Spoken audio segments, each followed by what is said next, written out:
ঝালকাঠির নলছিটিতে মসজিদে এশার নামাজ আদায়কালে সেজদায় আবুল হোসেন তালুকদার ৬০ নামে এক মুসল্লির মৃত্যু হয়েছে।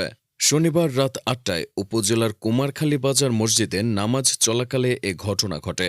মুসল্লি আবুল হোসেন তালুকদার দবদবিয়া ইউনিয়নের তিমিরকাঠি গ্রামের মৃত আব্দুল মান্নান তালুকদারের পুত্র। স্থানীয় ও পারিবারিক সূত্র জানায়, শনিবার সারাদিন বাড়ির পাশে ক্ষেতে ধান কাটায় ব্যস্ত ছিলেন। দিন শেষে বাড়ি ফিরে প্রয়োজনীয় কেনাকাটা করতে পাশের কুমারখালী বাজারে যান। এরই মধ্যে এশার নামাজের ওয়াক্ত হলে কুমারখালী বাজার মসজিদে এশার নামাজ জামাতে আদায় করতে যান। এ সময় নামাজের মধ্যে সেজদায় গেলে আর মাথা তোলেননি। নামাজ শেষ হলেও তাকে দীর্ঘ সময় সেজদারত দেখে অন্য মুসল্লিরা ডাকাডাকি করেন।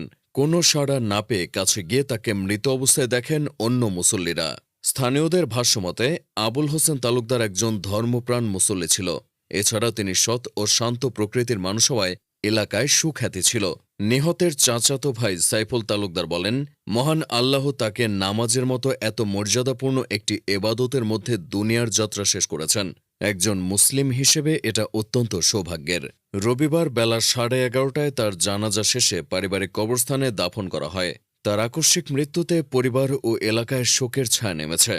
অনেকেই এই মৃত্যুকে একজন ধর্মপ্রাণ মানুষের মর্যাদাপূর্ণ প্রয়াণ বলে উল্লেখ করে মহান আল্লাহর কাছে মাগফিরাত কামনা করছেন। বরিশাল.নিউজ।